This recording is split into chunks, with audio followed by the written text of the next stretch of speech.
Mike Elko and the Texas A&M Aggies are taking a different recruiting approach. How is that going to work when they go up against their main rival, the Texas Longhorns? Locked On presents The Portal, the daily podcast covering college football recruiting and everything NIL. Part of the Locked On Podcast Network.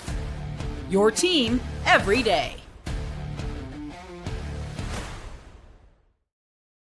Welcome back into the Portal Podcast, where you get your daily transfer portal recruiting and NIL news. I'm your host, Brian Smith, longtime college football writer and recruiting analyst. Thank you for making the Portal Podcast your first listen each and every day. Today's show is brought to you by our friends over at Monarch Money. Take control of your finances with Monarch Money. Use code LOCKEDONCollege at monarchmoney.com for 50% off your first year. We're doing a crossover with Locked On Aggies. I've got our guy, Andrew Stefaniak, waiting here in just a moment. We're going to talk about everything with Texas A&M's football situation. Recruiting, who they get from the portal, why did they get them, did they get anything that probably didn't need, or did they overspend? And, of course, how are they competing? This is the overall theme. How are they competing with the Texas Longhorns? Is the gap widening? Texas just had the number one class, going to be a top 5 team. To help me understand and diagnose all of it, Andrew Stefaniak. How are you doing? Brian, I'm good. I'm not as good talking about all those positives with Texas, but aside from that, doing pretty good. Hey, man, they're rolling. There ain't no way around it. I know it. So let's start off with the easy ones. We'll get into about the middle of the show. I've got a question regarding A&M and Texas that he and I discussed prior that is quite honestly the crutch of the whole deal. But to get there, we need some backdrop. Number one, positions that the Aggies were questionable at after spring ball. What spots would you say that is? The number one spot, and it's not even a question, is defensive tackle.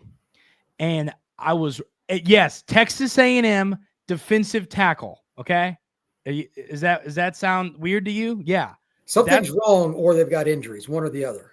Well, first of all, you got to remember here, now they weren't all defensive tackles, but Texas A&M just had a lot of good defensive linemen head off to the NFL. And in the portal, they hammered edge rusher.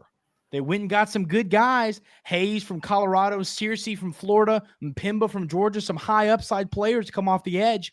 But the defensive tackle position, they went and got one guy, and it's Tyler Yenham. And honestly, I mean, he's kind of a guy, he's not your picture of a defensive tackle. He can kind of play anywhere on the line.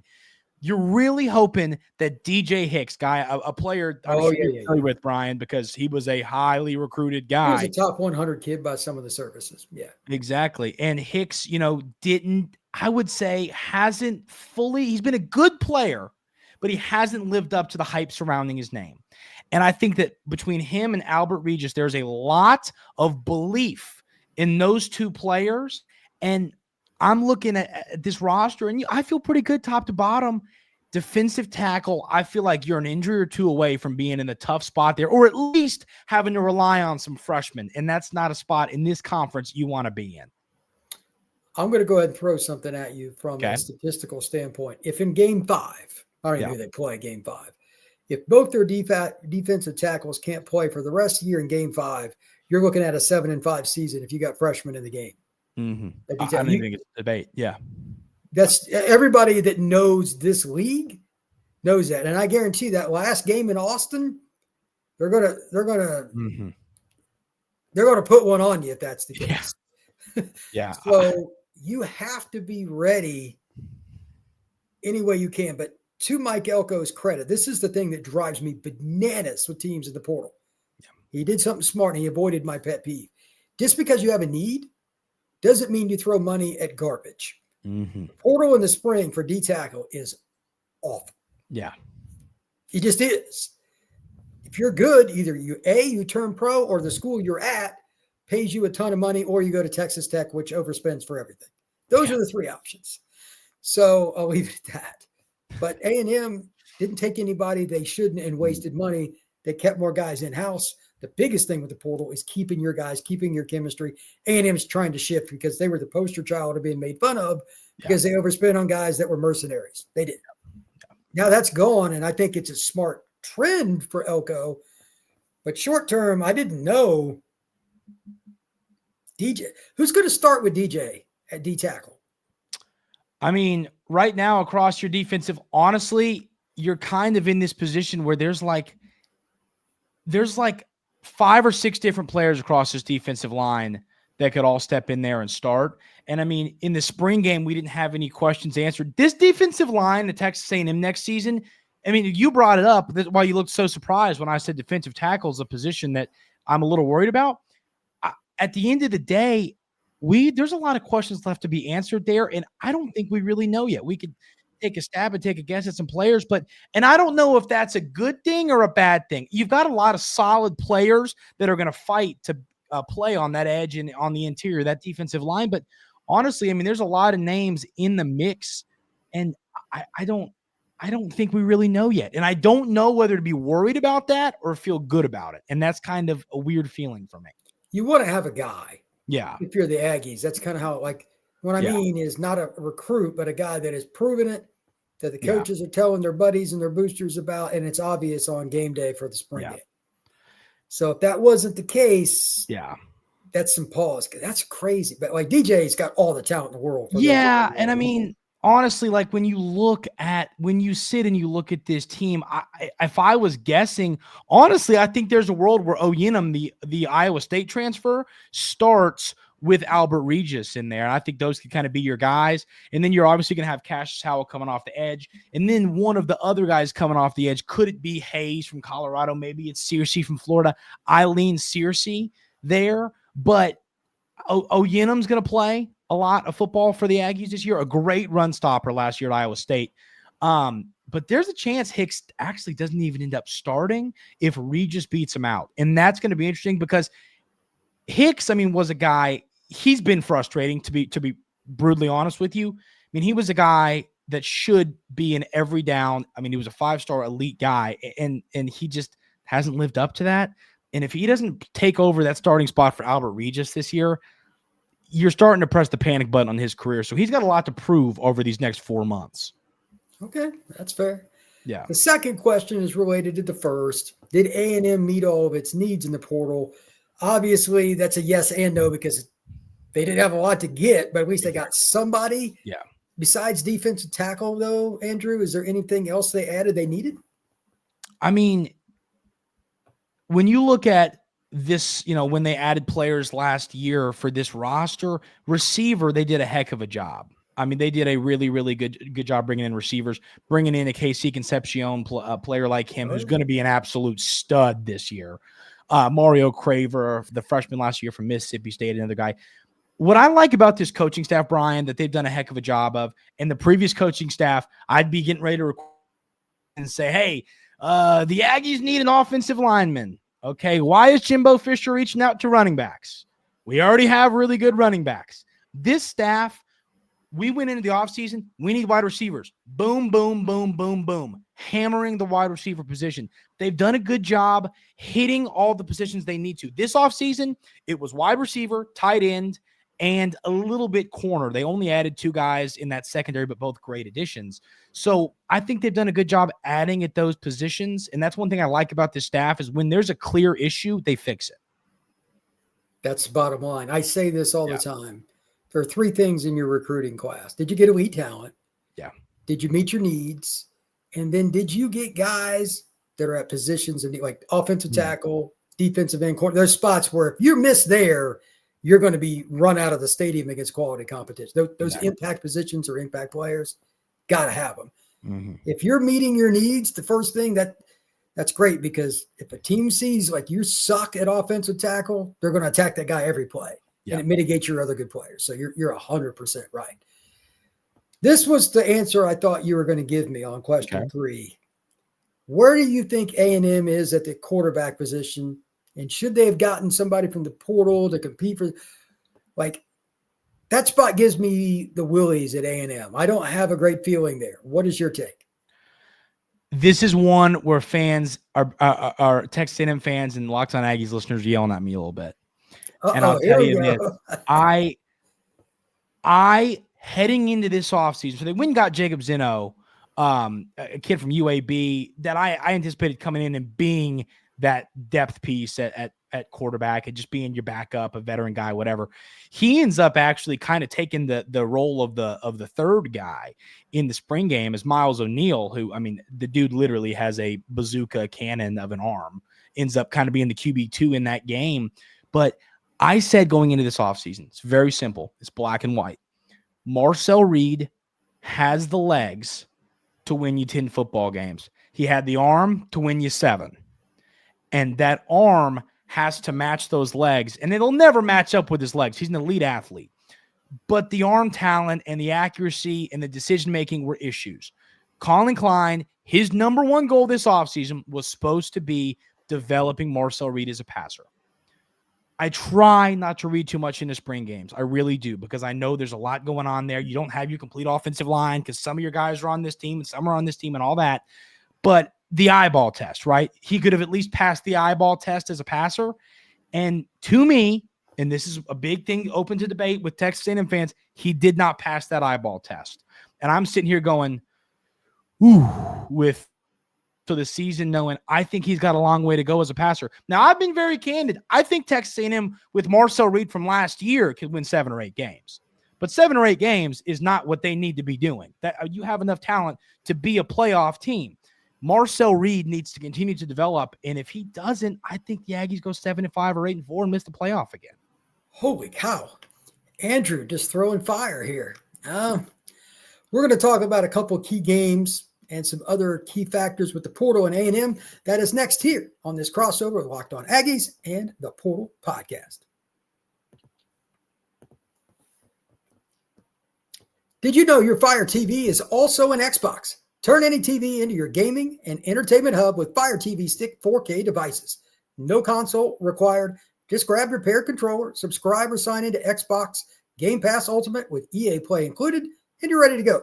Dive into hundreds of premium titles, including EA Sports College Football 25 to Call of Duty, as easily as you stream your favorite shows.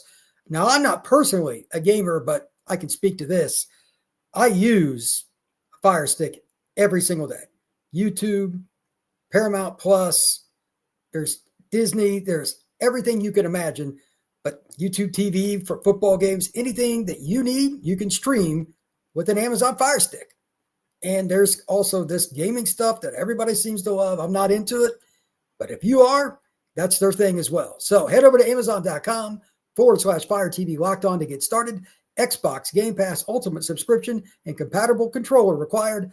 Available on select devices, including Fire TV Stick 4K 2nd Gen, Fire TV Stick 4K Max 1st and 2nd Gen, and Fire TV Cube 3rd Generation.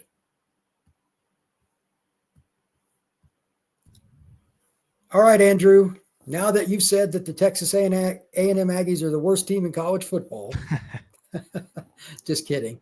But you say, I appreciate your honesty. Yeah. There aren't a lot of people like me that just let it rip because fans get mad. Yeah. But if they don't get better at quarterback, I'm going to come back to that in just a second, it's not going to work in the SEC. Yeah. Because this is an up year for the quarterback position. Yes, there's a lot more experience guy, more talent. You're right. So that brings up something that you previously touched on. They brought in Concepcion. Mm-hmm. They've got better talent at receiver overall. Now they've lost guys too. Yeah. But the thing that I heard about Reed is he didn't, quote unquote, read defenses very well. Like it was bad. That is one of those things that I'm just going to tell everybody. I'm going to give myself an out here. We all, as a recruiting analyst, we all grade quarterbacks, but the one thing that's the most important is what I just said. If you can't read defenses, it's over. But at camps and even at the high school level, it's cover 2, cover 3, cover 4. Man, they're not running Nick Saban's match defense, which everybody's adopting at the college level. So we have no idea who's going to be good. I mean, Arch down at Austin, he might suck too, because if he can't take that apart, he ain't going to look good. Yeah. So, and by the way, they played Ohio State first game. Good luck. Have fun. Is the receiver group good enough to at least help Marcel be good underneath? And he's going to be an RPO pain in the butt, because you're right, he's an athlete. Yes. Do you think the receivers are good enough, especially with depth? You know, sometimes Concepcion twists an ankle. Yeah. Do they have enough players that they can be a threat offensively beyond the run game? Yeah. Well, there's a name, Brian, that every time you and I have talked over the last year and a half, I always bring up and we both share on a smile. and that is Terry Bussey, who has now fully converted to a wide receiver. He's a freak. Yeah, that was a big topic here. Hey, what's he going to do next year? Is he still thinking about playing corner, or is he just be a receiver? He's a wide receiver. I think that he is going to take that next step this year. Concepcion's going to be the leading receiver for this team if he's healthy. That's not debatable. He was a monster 2 years ago at NC State. Quarterback play kind of held him back a little bit last year. They were awful, Andrew. They were awful. Watching NC State's offense made my eyes bleed. Yeah, it was painful stuff. But, I mean, Concepcion was not the problem there. Let's just say that. And he's going to come in and be a guy that – do I think he gets 1,000 yards receiving? No. And I don't think that's his fault. I think that's, A, systematic, and B, my concerns with Marcel Reed. But receiver-wise, Brian, yeah, I think the Aggies have the receiver room. I think you could have a couple injuries. Mario Craver from Mississippi State, I think, is a great player, had a good spring game himself. Ashton Bethel-Roman, an underrated player, not a lot of folks know. Highly recruited guy, came in last year as a freshman, and he is taking some big strides this offseason. But to me, the X factor, I think you already know what you got in KC Concepcion. I feel pretty safe that he's going to be awesome. Terry Bussey is this X factor for the Aggies. If he takes that 5-star freshman to sophomore leap that we see so often in college football, he'll be one of the most underrated wide receivers in the sport. And I anticipate him doing that because I believe in his athleticism. Do you know how much Terry weighs, give or take now? Like A&M's got a real strength program. It's legit. I'll check the roster. I know that they were working on trying to put a little bit of weight on him. Elko talked about that. That's my only concern. Just taking the pounding, because I think they're going to get him the ball a lot if he's going to stick to this offense, which I'm cool with. Yeah. But they got him at 195 on the roster right now, which I'm cool with that. I'd like to know what he came in at. I wish I could see that. I forget what he came in at, but he wasn't over at 180, 185. I don't think. No. I think at his height, I think 195 will get the job done. I think he's fine there. I'm happy with that. Personally. I'm curious to see, is he going to play outside? Or is he going to play? Because, I think him and Concepcion are the same guy. Concepcion's best in the slot. So maybe that's the way of rotating Bussey in and not giving him too much. Is he's the first guy off the bench and then run jet sweeps with him, put him in the backfield on the goal. There's no way in the world I wouldn't use Bussey as my wildcat. Are you kidding me? Mm-hmm.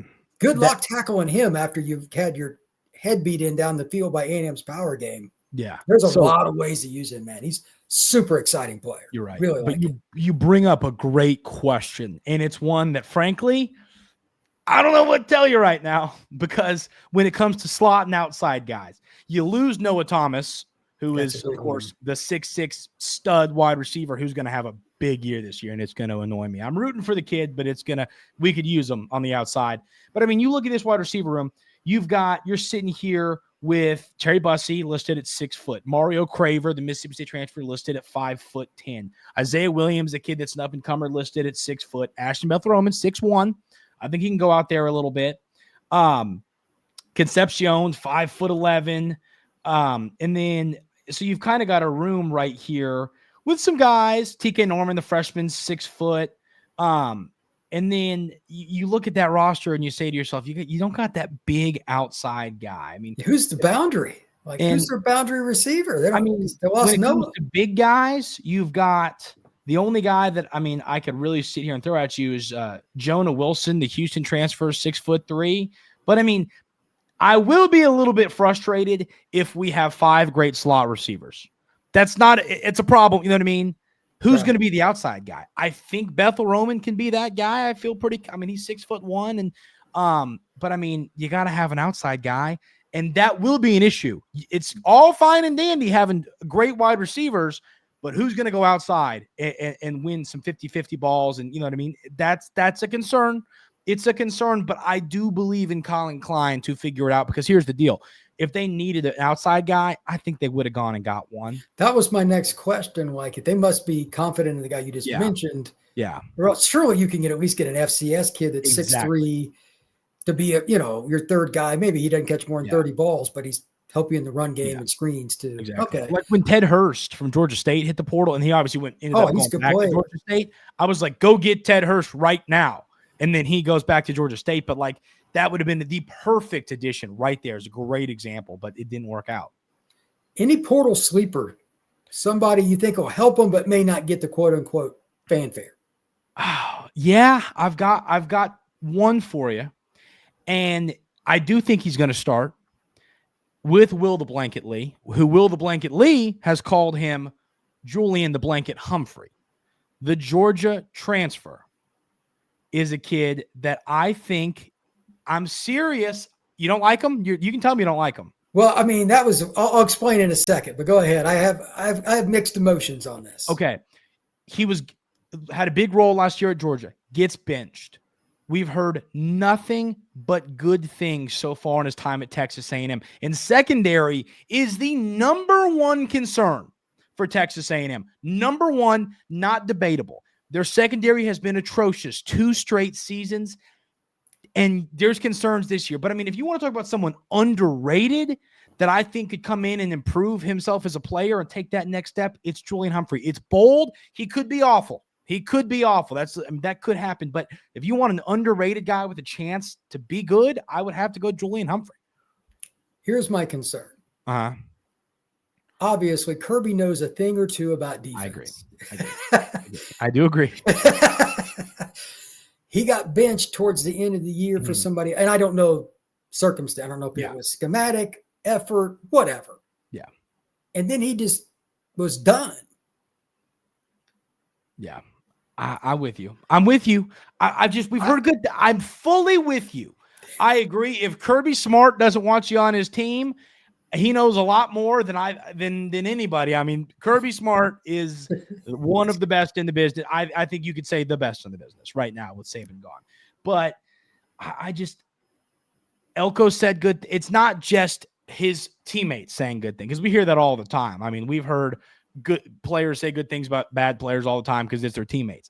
Elko said some good things. And Elko, one thing I've learned about him and his, this being his second year at A&M, he shoots you straight. He's not going to go out there and bullcrap you. And so if he says he likes what he's seen out of Humphrey, I'm going to trust him until he gives me a reason not to trust what he says. And yeah, I think there's a world where he ends up starting out there on the outside with Will Lee. And then I think that now another player, honestly, is probably an easier and better answer would be Jordan Shaw, the Washington transfer. I think Jordan Shaw, I think he'll start as the nickel, and he is just a great player. Another guy that's turning heads, great things said about him from his coaches, from his peers, from his teammates. And I think that he's going to be good too. But I think Humphrey is going. I'll tell you this. If you want a bold take, if you want something to bookmark and say Andrew Stefaniak is an idiot or Andrew Stefaniak is the smartest person of all time, bookmark this. I think Julian Humphrey's going to have a good season. I'm going to clip that and post that to social media. Fine. That's fine. People are going to tell me I'm stupid, and I'm all for it. And then I'm either going to be stupid or I'm going to look smart. I've been both before. We'll see what happens here. I'm cool with it. When we come back to this crossed over edition of Locked On Aggies and Locked On the Portal, the big question. Yep. Here's a little hint. It involves a certain team in Austin, Texas. Andrew, I'm guessing you're not a big fan. I can't get a penalty for doing that. I'm allowed to do that. Okay. No, that's fair. But when we come back, the big question, the next.